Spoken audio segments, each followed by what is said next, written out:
नमस्कार। आज हम लोग डेविड ऑसवेल के संज्ञानात्मक विकास के सिद्धांत के बारे में चर्चा करेंगे।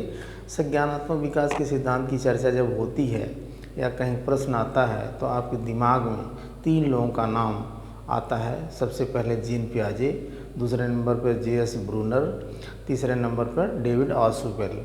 अच्छा देखें आप कि संज्ञानात्मक विकास में सबसे बड़ा योगदान जीन पियाजे जी का था और उसके बाद इसको थोड़ा सा जो है आगे बढ़ाया था। इसलिए जो जे.एस. ब्रूनर जी संज्ञानात्मक विकास का सिद्धांत देते हैं, इसको संज्ञानात्मक विकास का सिद्धांत नवीनीकरण संज्ञानात्मक विकास का सिद्धांत कहते हैं, या संरचना संज्ञानात्मक विकास का सिद्धांत कहते हैं, या अन्वेषण संज्ञानात्मक विकास का सिद्धांत कहते हैं। तो इस तरीके से उसमें और जो डेविड ऑसवेल जी होते हैं, ये जो है संज्ञानात्मक विकास के सिद्धांत को और विस्तार से बढ़ा देते हैं, उसके अर्थ को समझा देते हैं। मतलब कि उसकी जो है अधिगम से संबंधित, उसमें सीखने से संबंधित बहुत सारी चीज़ों का समावेश कर देते हैं। इसलिए जो है इसको आधुनिक संज्ञानात्मक विकास का सिद्धांत, तीनों लोगों में थोड़ा सा अंतर है। जैसे कि संज्ञानात्मक विकास का सिद्धांत अगर देखेंगे, संज्ञानात्मक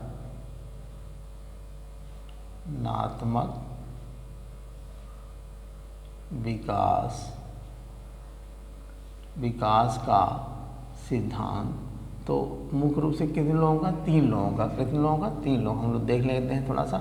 यहाँ तीन लोगों का नाम है। नंबर 1 पे है जीन पियाजे।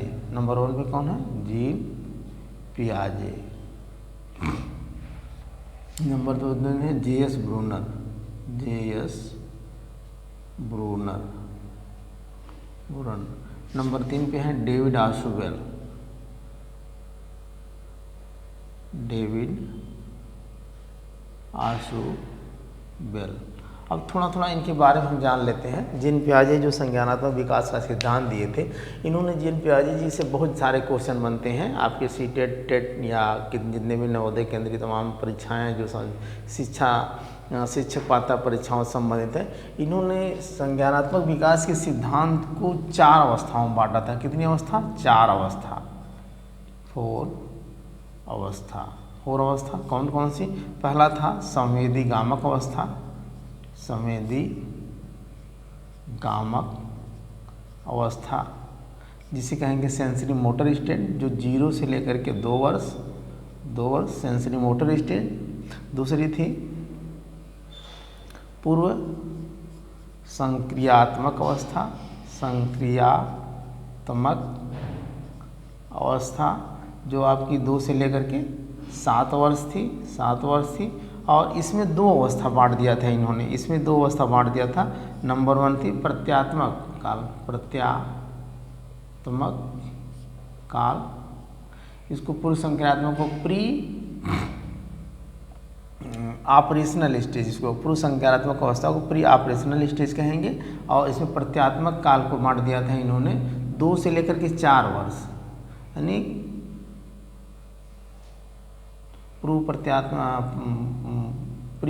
प्रत्यात्मक अवस्था प्री कंसेप्शनल स्टेज, 2 से लेकर के 4 वर्ष। कभी क्वेश्चन बोल लेता है। और दूसरा था अंतःप्रज्ञा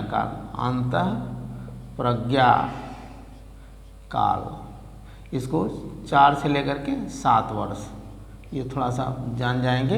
हालांकि मैं इसको आप लोगों को डिटेल में बता चुका हूँ कि इस अवस्था में क्या क्या होता है। हम लोग आज जानेंगे डेविड ऑसवेल के संज्ञानात्मक विकास के सिद्धांत के बारे में। लेकिन थोड़ा सा संज्ञानात्मक विकास की चर्चा जब चल रही है, 3 लोगों का मेन मत है कि संज्ञानात्मक विकास के सिद्धांत में ये 3 लोगों का है। और फिर तीसरे नंबर पर आती है मूर्त संक्रियात्मक अवस्था, कंक्रीट ऑपरेशनल। मूर्त संक्रियात्मक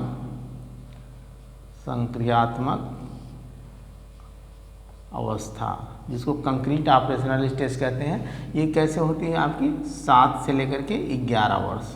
यही ज़्यादा पूछता है कि कौन अवस्था कौन से होती है। और अगली है आपकी अमूर्त या औपचारिक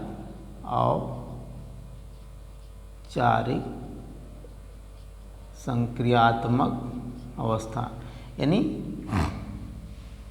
औपचारिक जो है या अमूर्त संक्रियात्मक अवस्था, ये 11 से लेकर के केवल 15 वर्ष तक की होती है। तो इस तरीके से फॉर्मल, इसको कहते हैं फॉर्मल ऑपरेशनल स्टेज।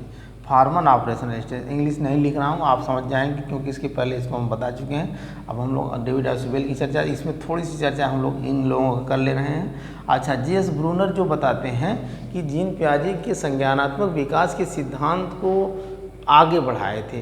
क्या किए थे? आगे बढ़ाए थे। वो जो थोड़ा सा उसमें और जो है रिसर्च वगैरह करके उसको आगे बढ़ाए थे, इसलिए इनको जी.एस. ब्रूनर के सिद्धांत को क्या कहा जाता है? आधुनिक ये नवीनीकरण संज्ञानात्मक विकास का सिद्धांत क्या कहा जाता है? नवीनीकरण, नवीनीकरण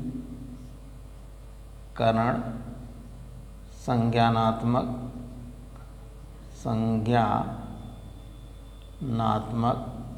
विकास का सिद्धांत या संरचना संज्ञानात्मक विकास का सिद्धांत, संरचना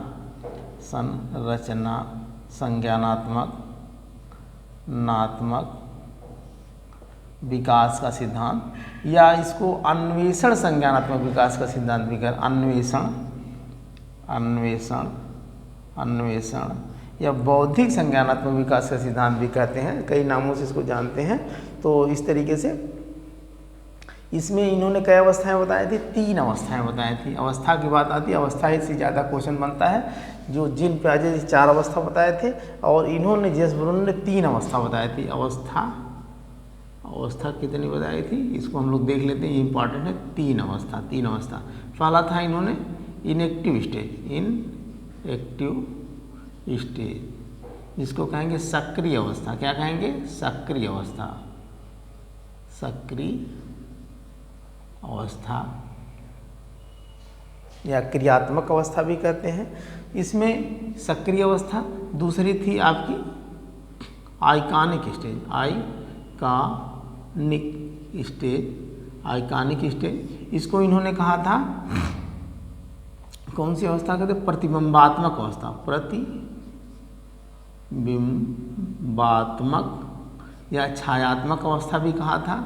ये अवस्था ही आप पूछ लें। अच्छा, इसमें क्या था? ये था 0 से लेकर के कहीं 1.5 वर्ष भी है, कहीं 2 वर्ष भी है। तो 2 वर्ष भी मान लेंगे आप, या अगर ये 0 से लेकर के 1.5 आएगा तो 2 नहीं आएगा, 0 से लेकर 2 नहीं आएगा।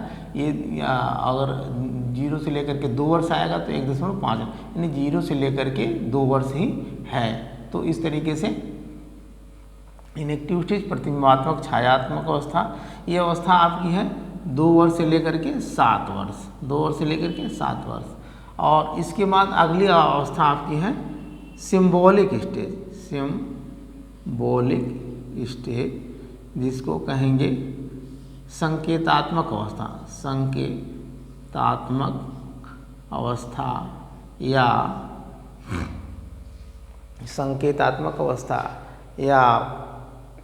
प्रतीकात्मक अवस्था भी इसको कहेंगे, प्रतीक दिखा रहा है।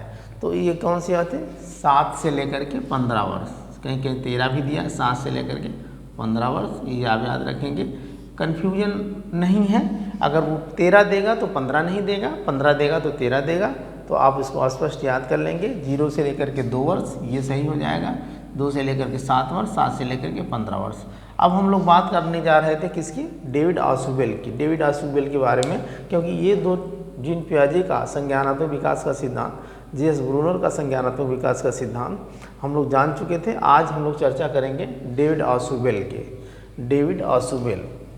डेविड ऑसुबेल जो थे, संज्ञानात्मक विकास के सिद्धांत में अधिगम के क्षेत्र में ज़्यादा खोज किए थे। इन्होंने संज्ञानात्मक विकास के बारे में जो चर्चा की थी, इन्होंने कहा कि मीनिंगफुल, शाब्दिक संज्ञानात्मक विकास का सिद्धांत है, जो अर्थपूर्ण समझे, किसी चीज़ को अर्थपूर्ण समझे, और इसलिए इसको कहा जाता है डेविड ऑसुबेल।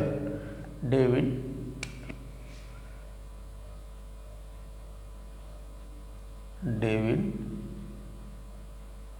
ऑसुबेल का संज्ञानात्मक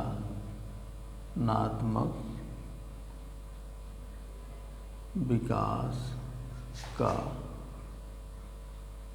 सिद्धांत, इसको आधुनिकरण संज्ञानात्मक विकास का सिद्धांत कहते हैं। ये आप याद रखेंगे, आधुनिकरण संज्ञानात्मक विकास का सिद्धांत, आधुनिकरण संज्ञानात्मक विकास का, और अर्थपूर्ण शाब्दिक संज्ञानात्मक विकास का सिद्धांत क्या? अर्थपूर्ण शाब्दिक संज्ञानात्मक विकास का सिद्धांत भी इसको कहते हैं, अर्थपूर्ण समास। और इन्होंने जो अपने संज्ञानात्मक विकास के सिद्धांत में किसको फोकस किया था? आत्मसात्करण पे ज़्यादा बल दिया था। किस पे बल दिया था? आत्मसात्करण पे, आत्मसात्करण पे, इसलिए आत्मसात्करण की भी बात आती है। अच्छा, हालांकि जीन पियाजे जी भी आत्मसात्करण की बात करते हैं, इसको कहते हैं एसिमिलेशन।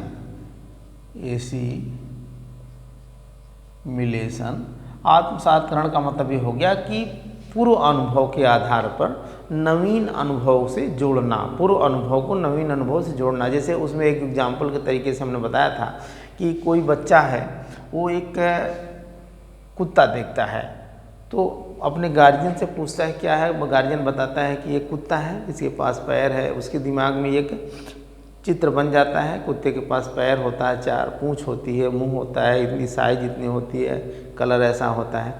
और कुछ दिनों के बाद जो है सेम बकरी को देखता है, उसी साइज का, उसी कलर का, तो उसके समझ में आता है बस करो ये भी कुत्ता है। तो आत्मसात्करण का मतलब कि पूर्व अनुभव के आधार पर नवीन अनुभव को उससे जोड़ लेना, उसे आत्मसात्करण कहते हैं। इस तरीके से इन्होंने इस सिद्धांत में आत्मसात्करण की ज़्यादा बात की थी। और इसको जो है मुख्य रूप से डेविड आशुबेल ने 4 भागों में इसको बांटा था। 4 भागों में क्या बांटा था, इसकी 4 पॉइंट्स कह लेंगे। पहला था रोट लर्निंग, रटकर सीखना। इन्होंने कहा था रटकर सीखना, जिसको कहेंगे रोट लर्निंग।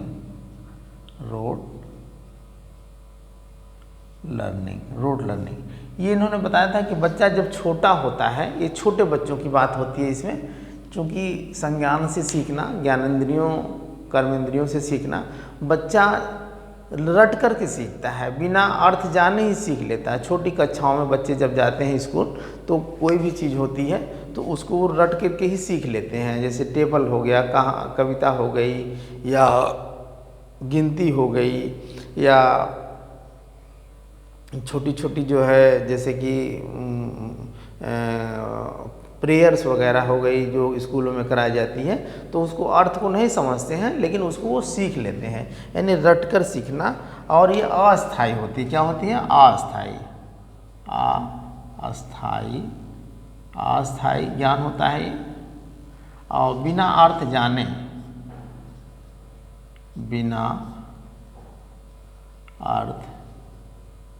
जाने सीखना।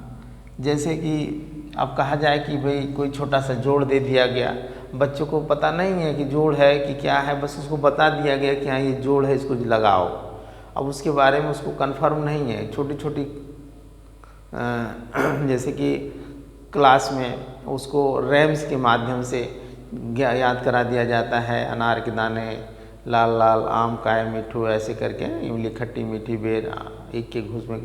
तो इस तरीके से वो बिना अर्थ को समझे ही सीख लेता है। यहाँ पे दूसरे चीज़ है मीनिंगफुल, यानी अर्थपूर्ण सीखना। अर्थपूर्ण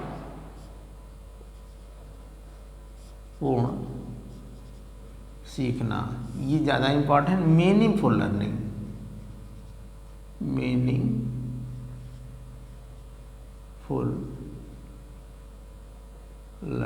मीनिंगफुल लर्निंग में क्या है कि बच्चा समझ करके सीख रहा है, उसको उस अर्थ को समझ करके सीख रहा है, एक तरीके से कि वो जान गया है कि क्या चीज़ है, ये जोड़ है कि घटाना है, गुणा है कि भाग है। उसको ये समझ आ गई है कि पहाड़ा यानी टेबल याद करेंगे या पहाड़ा याद करेंगे तो उसका हम गुणा में या भाग में उसका हम इस्तेमाल करेंगे, इसलिए हमको याद कराया जाता है। गिनती याद कर रहे हैं तो कहीं भी हम जाएंगे स्कूल से बाहर, दुकान पे, घर पे, कोई चीज़ हमको जोड़ना है, छोटे छोटे गिनतियाँ हैं, छोटे छोटे कॉपी के पन्ने हैं, उसको हम काउंट करना है तो इतने कितने कॉपी में कितने पन्ने हैं, कितना लेसन है, ये सारी चीज़ मतलब वो समझ जाता है कि गिनती सीखने से हमको क्या फ़ायदा है, पहाड़ा सीखने से हमको क्या फ़ायदा। किसी चीज़ को सीखने के लिए अर्थपूर्ण तरीके से उसके अर्थ को जान करके आत्मसात करके सीख लेना कि हाँ ये चीज़ सही है, इस तरीके से हम इसको सीख रहे हैं, तो कहेंगे कि वो मीनिंगफुल, यानी ये अस्थाई ज्ञान होता है। कौन सा होता है? अस्थाई। ये बड़ी कक्षाओं में होता है अस्थाई ज्ञान। ये किसी छोटी कक्षा में होता है, पहला वाला छोटी कक्षा, कभी कभी क्वेश्चन आता है किस कक्षाओं के लिए, छोटी कक्षाओं के लिए। ये होता है अर्थ को समझ करके सीखना, अर्थ को समझ करके सीखना, ठीक। और ये बड़ी कक्षाओं के लिए होता है, ये बड़ी कक्षाओं के लिए। अगला है, इन्होंने अभिग्रहणात्मक सीखना, अभिग्रहणात्मक अभिग्रहणात्मक सीखना। इसमें है रिसेप्टिव और रिटेंशन लर्निंग, रिसेप्टिव और रिटेंशन लर्निंग। इसमें ये बताते हैं कि जैसे कोई भी चीज़ बच्चे को दे दी जाती है सीखने के लिए, तो बच्चा उसको जो है ग्रहण कर लेता है, यानी ऊपर की दो जो रट कर सीखना, रोट लर्निंग और अर्थपूर्ण सीखना, इन दोनों चीज़ों को बच्चा क्या करता है? ग्रहण कर लेता है। तो इस तरीके से अभिग्रहणात्मक सीखना या रिसेप्टिव या रिटेंशन लर्निंग जो है कि जब भी कोई चीज़ उसको बताई जाती है, सिखाई जाती है, तो उस चीज़ को ग्रहण कर लेता है, उसको सीख लेता है, उसको लर्न कर लेता है। यानी ऊपर की दो चीज़ें जो है यानी रोट लर्निंग और रिटेंशन लर्निंग को क्या कहेंगे? आपकी रिटेंशन नहीं, रोट लर्निंग और मीनिंगफुल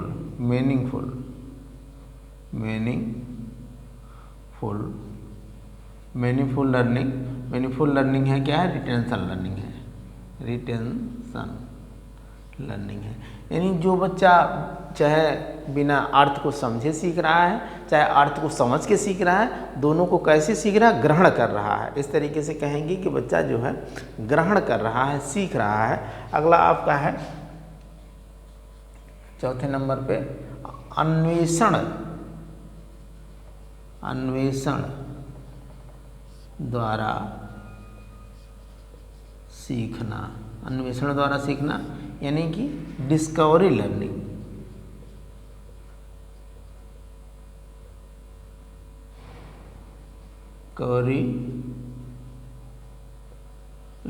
डिस्कवरी लर्निंग में क्या है कि बच्चा जो है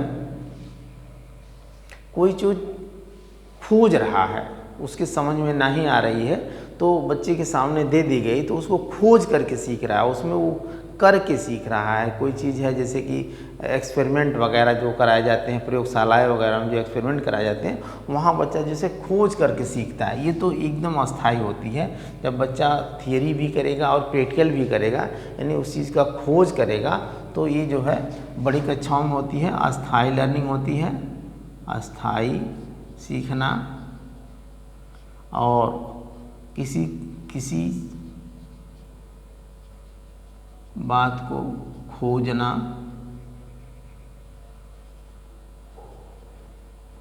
वास्तविकता को खोजना।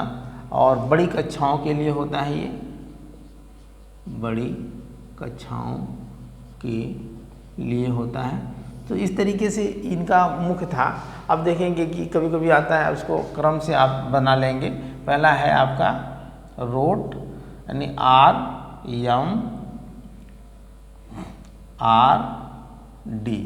RMRD, ये क्रम हो गया RMRD, यानी R से रोट, M से मीनिंगफुल, R से रिटेंशन, D से डिस्कवरी। ये है। तो मतलब कि रट कर सीखना, अर्थपूर्ण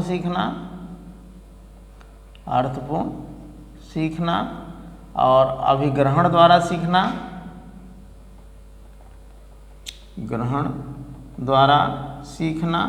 और अन्वेषण द्वारा सीखना। अन्वेषण एकदम आसान है, अन्वेषण द्वारा सीखना। मैं पूरा मेरा प्रयास है कि आप लोगों को ऐसे बताऊं, ऐसे समझाऊं कि चीज़ क्लियर हो जाए, एकदम स्पष्ट हो जाए, कहीं उसमें कोई दुविधा न रह जाए। तो डेविड ऑसुबेल का संज्ञानात्मक विकास के सिद्धांत को कभी कभी क्वेश्चन आता है कि आधुनिक संज्ञानात्मक विकास का सिद्धांत भी कहते हैं, और अर्थपूर्ण शाब्दिक संज्ञानात्मक विकास का सिद्धांत कहते हैं। और संज्ञानात्मक विकास के सिद्धांत में तो आप जान ही गए होंगे कितने लोग हैं, 3 लोग, जीन पियाजे, जे.एस. ब्रूनर और डेविड ऑसुबेल। जे.एस. ब्रूनर उसको नवीनीकरण का संज्ञानात्मक विकास का सिद्धांत कहते हैं। इनके इस सिद्धांत को आधुनिकरण संज्ञानात्मक विकास, ये 3 लोग संज्ञानात्मक विकास के कॉग्निटिव डेवलपमेंट थ्योरी, यानी cognitive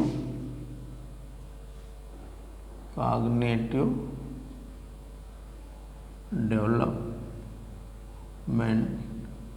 theory of David Ausubel, कहीं ओसुबेल भी लिखा होता है, ओसुबेल या आसुबेल, इसको आप कंफ्यूज मत करिएगा। तो मुझे पूरा विश्वास है कि आप लोग समझ गए होंगे, और स्वस्थ रहिए, मस्त रहिए। आज के लिए इतना ही, धन्यवाद।